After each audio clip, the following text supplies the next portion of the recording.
प्यारे विद्यार्थियों, आज हम पढ़ेंगे परमाणु मॉडल, जो कक्षा 9 में भी पढ़ चुके थे हम। परमाणु मॉडल देखो, सबसे पहले जो वैज्ञानिक परमाणु के बारे में बताने वाला था वो थॉमसन था, जिसने इलेक्ट्रॉन की खोज की, यानी इलेक्ट्रॉन के खोजकर्ता के रूप में जाना जाता है। देखो थॉमसन ने क्या कहा, थॉमसन ने यह बताया कि जो परमाणु होता है वो 10 की घात -10 मीटर त्रिज्या का एक ठोस धनावेशित गोला होता है। क्या बताया उसने कि परमाणु एक धनावेशित गोला है जिस पर धनावेश समान रूप से वितरित रहता है, कि पूरे में धनावेश वितरित है। इसमें इलेक्ट्रॉन ठीक उसी प्रकार व्यवस्थित होते हैं जिस प्रकार तरबूज में बीज होते हैं।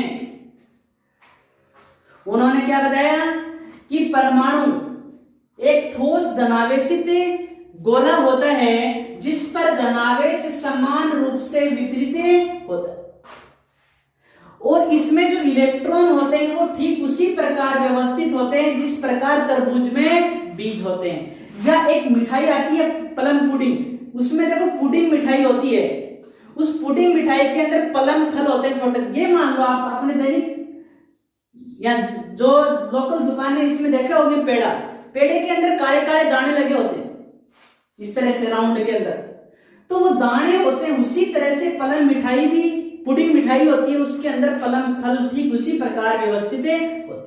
यदि पुडिंग प्लम वाला सिस्टम याद नहीं रहे तो तरबूज को याद रखना कि जिस प्रकार तरबूज में बीज उपस्थित होते हैं ठीक उसी प्रकार परमाणु में इलेक्ट्रॉन होते हैं। इसी कारण इसको क्या बोला गया, तरबूज मॉडल का। क्या कहा गया, तरबूज।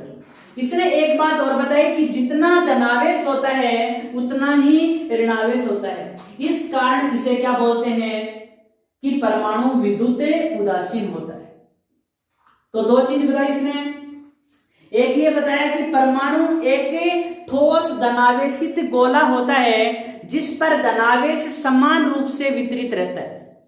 यानी जो धनावेशित गोला है तो आवेश, देखो यहां मैंने आवेश लिख रखा है या धनावेश लिख दो,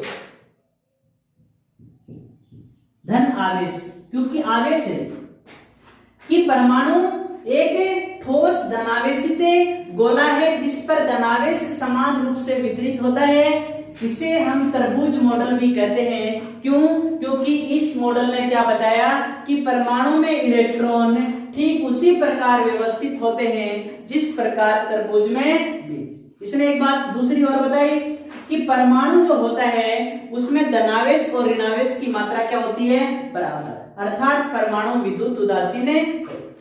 अब थॉमसन मॉडल को मान्यता नहीं मिली। इसके बाद में आए रदरफोर्ड महोदय। रदरफोर्ड महोदय ने क्या किया, एक तो रदरफोर्ड था और दो उसके विद्यार्थी थे, एक तो था गिंगर और दूसरा था अर्नेस्ट। दोनों ने क्या किया, जो दोनों वैज्ञानिक, दो जो स्टूडेंट थे इसके और रदरफोर्ड जो वैज्ञानिक था, इन्होंने मिलकर के एक प्रयोग किया।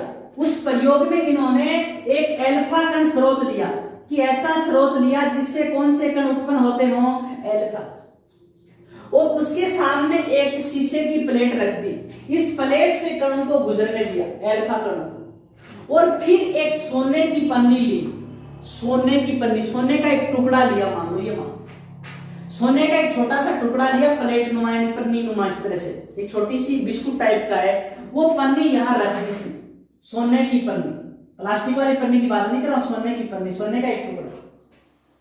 इसके चारों ओर एक फोटोग्राफिक प्लेट लगा दी। क्या लगा दी, फोटोग्राफिक प्लेट। जिस तरह से पहले हमने जो कैथोड किरण नलिका में एक पदार्थ का लेप किया था, ठीक उसी प्रकार इस फोटोग्राफिक प्लेट पर किस पदार्थ का लेप होता है, ZnS का लेप होता है। किसका लेप होता है, ZnS का लेप।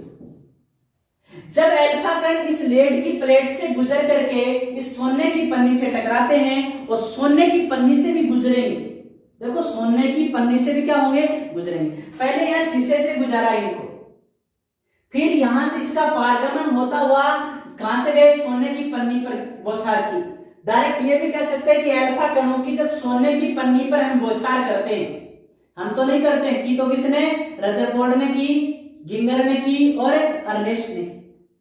जब बौछार या बमबारी की तो यहां से प्लेट से कण गुजरे और इस फोटोग्राफिक प्लेट से टकराए। जहां ये फोटोग्राफिक प्लेट से टकराए वहां काले धब्बे बनने। तो देखो कि रदर पहले थॉमसन का परमाणु मॉडल जो बता देते हैं, आपको बताया था कि थॉमसन के अनुसार परमाणु एक ठोस धनावेशित गोला होता है जिस पर धनावेश समान रूप से वितरित होता है। इस मॉडल को त्रिभुज मॉडल या प्लम पुडिंग मॉडल कहते हैं क्योंकि इस मॉडल के अनुसार परमाणु में इलेक्ट्रॉन ठीक उसी प्रकार व्यवस्थित होते हैं जिस प्रकार त्रिभुज में बीज या पुडिंग में पलंग उपस्थित होते। परमाणु में धनावेश तथा ऋणावेश की मात्रा समान होती है, अर्थात परमाणु विद्युत उदासीन होता है। अब रदरफोर्ड महोदय ने क्या कहा वो देख लेते हैं कि रदरफोर्ड तथा उसके विद्यार्थियों गिंगर और अर्नेस्ट ने एक 100 नैनोमीटर मोटी सोने की पन्नी ली। उस पन्नी पर किसकी बौछार की? एल्फा कणों की बौछार की या बमबारी की। इस पन्नी के चारों ओर क्या लगा रहता है? एक जेडएनएस से लेपित फोटोग्राफिक प्लेट लगी होती है। इस पन्नी के चारों ओर जेडएनएस से लेपित फोटोग्राफिक प्लेटें लगी होती है। अब क्या होता है कि जब सोने की पन्नी से टकराने के बाद गुजरने के बाद ये कण जब फोटोग्राफिक प्लेट से टकराते हैं तो काले रंग का धब्बा बन जाता है। सोने की पन्नी से टकराने के बाद एल्फा कण जब फोटोग्राफिक प्लेट से टकराते हैं तो काला धब्बा बन जाता है। इस प्रयोग के आधार पर उन्होंने निम्न प्रेक्षण प्राप्त हुए। इसके लिए मैं ये डायग्राम मिटा रहा हूं और एक दूसरा डायग्राम बढ़ा रहा हूं। जैसे ये सोने की पन्नी एक परमाणु के रूप में मान लिया, ये मान लिया।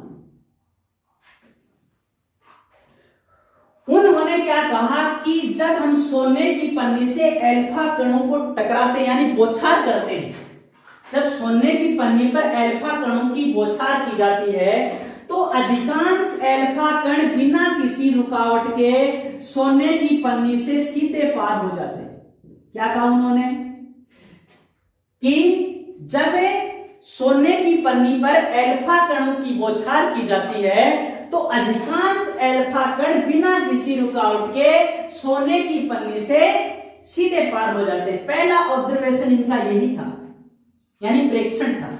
पहला जो ऑब्जर्वेशन या प्रेक्षण क्या था कि अधिकांश जो एल्फा कण होते हैं वो बिना किसी रुकावट के सोने की पन्नी से सीधे पार हो जाते हैं। ठीक है। अब क्या होते हैं कि कुछ एल्फा कण सोने की पन्नी से न्यून कोणों पर विक्षेपित होते हैं। न्यून कोण का अर्थ है 90 से नीचा। इस तरह से तो 90 डिग्री होता और 90 से कम रहता। यानी कुछ एल्फा कण, अधिकांश नहीं, कुछ एल्फा कण सोने की पन्नी से न्यून कोणों पर विक्षेपित होते। फिर एक ये दूसरा ऑब्जर्वेशन था।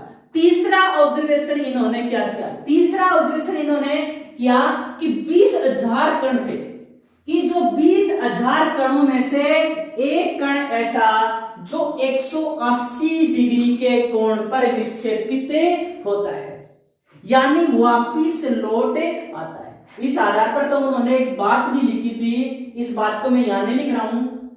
वो बात उसने क्या लिखी, ये जो कण वापिस टकरा के आ गया तो इसको बहुत सरप्राइज हुआ, बहुत आश्चर्यचकित रह गए। तो आश्चर्यचकित रह गया तो उन्होंने एक अपनी डायरी में एक कथन लिखा। कई तो इस प्रयोग में भी लिख देते हैं उस कथन को। इन्होंने एक कथन लिखा कि ये मेरे जीवन की एक अविस्मरणीय घटना है। इन्होंने क्या लिखा? ये मेरे जीवन की एक अविस्मरणीय या आश्चर्यचकित घटना है कि 15 इंच मोटी तोप से कोई गोला निकले। क्या कहा कि 15 इंच मोटी तोप से कोई गोला निकले और कागज से टकरा करके वापिस आ जाए और चलाने वाले को उल्टी चोट कर बैठे। वैसा मेरे साथ हुआ। इन्होंने कहा, इन्होंने क्या कहा कि एक छोटा सा परमाणु इतना पावरफुल एल्फा कण उससे टकरा करके वापिस आ गया। ये मान लो जैसे एक छोटा सा बच्चा रोड पे है और उससे बस टकरा करके वापिस आ जाए, तो ये घटना एक आश्चर्यचकित घटना नहीं हो सकती क्या? वही पर इस रदरफोर्ड महोदय के साथ। तो इन्होंने ये बच्चे और बस वाली तुलना नहीं की। मैं एक लोकल उदाहरण दे रहा हूं कि जैसे एक बस किसी छोटे से बच्चे से टकरा जाए 5-7 साल के बच्चे से, और बस से उस बच्चे से टकराते ही वापस आ जाए, कितनी कदम 100 फीट इधर उल्टी साइड में चली जाए, जिधर से वो आई उधर ही चली जाए, तो ये उस आश्चर्यचकित घटना नहीं होगी। तो उसी तरह से रदरफोर्ड महोदय ने क्या कहा कि 15 इंच मोटी तोप से कोई गोला निकले और किसी कागज से टकराए, देखो कागज का क्या उठाव, कागज से तो कांकरी से कागज फट जाता, छोटे से कंकर से ही कागज फट जाता, तो 15 इंच कितना होता है, 1.25 फुट के आसपास, 1.25 फुट मान लो, ये मान इतना लगभग, इतना मोटे व्यास का इतना बड़ा गोला वो एक कागज से टकराए और वापिस आ जाए, वही घटना ये थी। उसी से तुलना करना कि 15 इंच मोटी तोप से कोई गोला निकले और किसी कागज से टकरा करके चलाने वाले को ही उल्टी चोटें कर बैठे, ये बात रदरफोर्ड महोदय ने। तो ये 3 प्रेक्षण प्राप्त किए। कौन सा प्रेक्षण? पहला प्रेक्षण प्राप्त किया कि अधिकांश अल्फा कण बिना किसी रुकावट के सोने की पन्नी से सीधे पार हो जाते हैं। क्या कहा कि अधिकांश अल्फा कण बिना किसी रुकावट के सोने की पन्नी से सीधे पार हो जाते हैं। फिर क्या कहा कि कुछ अल्फा कण सोने की पन्नी से न्यून कोणों पर विक्षेपित होते हैं। और तीसरा ऑब्जर्वेशन क्या कहा कि 20,000 कणों में से एक कण ऐसा जो 180 डिग्री के कोण पर विक्षेपित होता है, अर्थात वापिस लौट आता है।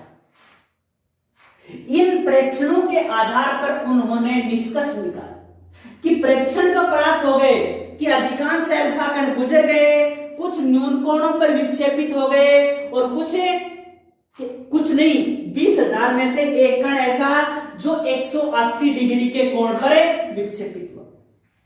इस आधार पर उन्होंने क्या कहा? इस आधार पर उन्होंने निष्कर्ष निकाला, एक रिजल्ट निकाला। उस रिजल्ट में ये कहा कि जो अधिकांश अल्फा कण हैं वो बिना किसी रुकावट के सोने की पन्नी से सीधे पार हो रहे, कि अधिकांश जो अल्फा कण हैं वो सोने की पन्नी से सीधे पार हो रहे हैं। क्या हो रहे हैं? सीधे पार हो रहे हैं। इसका कारण यह है कि परमाणु का जो अधिकांश भाग है वो खोखला, क्योंकि नहीं तो सीधे पार नहीं। परमाणु का अधिकांश भाग क्या होता है? खोखला होता है। क्या होता है? खोखला। और परमाणु का जो अधिकांश भाग जो खोखला हुआ, क्या हुआ है? खोखला। इसी कारण अधिकांश जो अल्फा कण है वो बिना किसी रुकावट के सीधे पार हो गए। पहले प्रेक्षण का रिजल्ट निकाल दिया इन्होंने। पहले प्रेक्षण क्या था कि अधिकांश अल्फा कण बिना किसी रुकावट के सोने की पन्नी से सीधे पार हो जाते हैं। तो इसका रिजल्ट उन्होंने क्या निकाला? इसका रिजल्ट उन्होंने ये निकाला कि परमाणु का जो अधिकांश भाग होता है वो खोखला होता है, जिसे अल्फा कण बिना किसी रुकावट के सीधे पार हो जाते। अब जो दूसरा और तीसरा प्रेक्षण था, इसका इन्होंने क्या रिजल्ट दिया? देखो, दूसरा और तीसरा प्रेक्षण था, इसका रिजल्ट क्या दिया? इसका ये बताया कि परमाणु में जो धनावेश होता है, देखो थॉमसन ने बताया कि धनावेश होता तो है, धनावेश होता है वो सिर्फ पूरे परमाणु में न होकर, उन्होंने क्या कहा कि पूरे परमाणु में समान रूप से वितरित होता है। ये बात किसने की? थॉमसन महोदय ने की। और अब रदरफोर्ड जो महोदय हैं वो क्या कह रहे हैं? रदरफोर्ड ये कह रहे हैं कि जो ये क्या है परमाणु है, इसमें धनावेश पूरे में वितरित नहीं, उसमें जो धनावेश होता है वो एक छोटे से स्थान पर केंद्रित होता है। यानी उसका द्रव्यमान, मान लो कि परमाणु का जो द्रव्यमान होता है यानी मास होता है, एटॉमिक जो मास होता है, और परमाणु का जो धनावेश होता है, वैसे धनावेश परमाणु का प्रोटॉन और न्यूट्रॉन का जो योग होता है वही परमाणु द्रव्यमान होता है, किंतु उस टाइम पे ये बात पता नहीं थी। तो उन्होंने ये कहा कि परमाणु का धनावेश व द्रव्यमान दोनों को अलग अलग बोल के लिखा था इन्होंने, कि परमाणु का जो धनावेश तथा द्रव्यमान होता है वो परमाणु के केंद्र में निहित होता है। क्या होता है? परमाणु के केंद्र में निहित होता है। तो केंद्र में निहित होता है तो पॉजिटिव से क्या हुआ? प्रतिकर्षण होगा। पॉजिटिव से क्या होगा? प्रतिकर्षण, क्योंकि अल्फा कणों को भी पॉजिटिव कण मानते हैं। तो अल्फा कण क्या हुए? प्रतिकर्षण के कारण यहां से टकराए, तो ये प्लस है और ये प्लस था, तो यहां से टकरा के कहा गया वापस। और इसी कारण प्रतिकर्षण के कारण क्या हुए? विक्षेपित। क्योंकि दूसरा और तीसरा प्रेक्षण था कि कुछ अल्फा कण सोने की पन्नी से न्यून कोणों पर विक्षेपित होते हैं। क्या होते हैं? न्यून कोणों पर विक्षेपित होते हैं। और 20,000 कणों में से एक कण ऐसा जो 180 डिग्री के कोण पर विक्षेपित होता है। 180 डिग्री के कोण पर विक्षेपित होता है। ये काम क्यों हुआ? ये काम हुआ कि परमाणु का जो समस्त धनावेश तथा द्रव्यमान होता है वो केंद्र में निहित होता है और उसके प्रतिकर्षण के कारण अल्फा कण यानी कुछ अल्फा कण न्यून कोणों पर विक्षेपित हुए और 20,000 कणों में से एक कण ऐसा जो 180 डिग्री के कोण पर क्या हुआ? विक्षेपित। ये इन्होंने प्रेक्षण दिए, निष्कर्ष दिया और क्या किया? ये परमाणु मॉडल का प्रयोग किया। इन्होंने एक प्रयोग किया जिसको बोलते हैं अल्फा प्रकीर्णन प्रयोग। कौन सा प्रयोग बोलते हैं? अल्फा प्रकीर्णन कि अल्फा कणों को फैला। अल्फा प्रकीर्णन प्रयोग, फिर हमने प्रेक्षण किए इस प्रयोग के, फिर निष्कर्ष। आज वीडियो लंबा हो जाएगा। अगले वीडियो में हम पढ़ेंगे कि जो ये प्रेक्षण और निष्कर्ष हैं इसके आधार पर रदरफोर्ड मॉडल किस प्रकार दिया इन्होंने, कि रदरफोर्ड मॉडल के मुख्य कथन क्या है। जैसे आपको एग्जाम में पूछ ले रदरफोर्ड मॉडल क्या है, तो हम जो इन प्रेक्षण और प्रयोगों से जो मॉडल तैयार करेंगे, जो मॉडल का जो मुख्य बिंदु बताएंगे इन निष्कर्ष और प्रेक्षणों से, उन्हीं को हम क्या लिखेंगे? Rutherford model. फिर रदरफोर्ड मॉडल की हम कमियां, तो वीडियो लंबा हो जाएगा। तो हम कल वाले में क्या पढ़ेंगे कि इन प्रेक्षण और निष्कर्षों से कि परमाणु का जो रदरफोर्ड मॉडल यानी रदरफोर्ड का जो परमाणु मॉडल तैयार हुआ है उसके मुख्य बिंदु क्या प्राप्त हुए वो पढ़ेंगे और रदरफोर्ड मॉडल में क्या कमियां रह गई वो पढ़ेंगे। इसके लिए आप इसको ढंग से उतार लेना और ढंग से समझ लेना। किंतु एक बात का ध्यान रखना कि जब ये एग्जाम में ये पूछ ले कि रदरफोर्ड मॉडल लिखिए तो ये पूरी चीज लिखने की आवश्यकता नहीं। इसके लिए जो रदरफोर्ड मॉडल के मुख्य बिंदु जो अगले वीडियो में बताएंगे सिर्फ वही लिखने। यदि पूछ ले अल्फा प्रकीर्णन प्रयोग तो ये चीज लिखने कि रदरफोर्ड मॉडल को अल्फा प्रकीर्णन प्रयोग के द्वारा समझाइए, तब ये चीजें। मिलते हैं अगले वीडियो में। इससे पहले आप इसको लाइक करें, शेयर करें तथा चैनल को सब्सक्राइब करें। ठीक है।